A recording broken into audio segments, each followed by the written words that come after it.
Abbiamo fatto una richiesta alla Regione Veneto di 1 milione di euro. Ci è stata fatta una controproposta molto interessante, quello di inserirle nelle manutenzioni straordinarie della Regione, quindi di prendersi loro in carico i lavori del ponte nominando un commissario straordinario.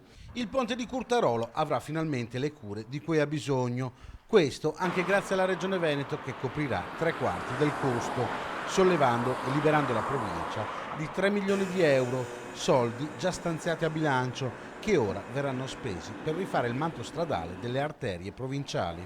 Abbiamo accettato di buon grado e quindi la provincia di Padova andrà a risparmiare 3 milioni meno il costo di progettazione, quindi 2 milioni e 7, che abbiamo già destinato nell'ultima variazione di bilancio a manutenzione straordinaria delle strade. Cioè, quindi noi avremo nel 2021 il record di asfaltature sulle strade provinciali, che ricordo a tutti sono 1197 km di strade provinciali, e invece di fare i 3 milioni 550 che avevamo già programmato nel 2021 andremo a fare anche 2 milioni e 7 in più.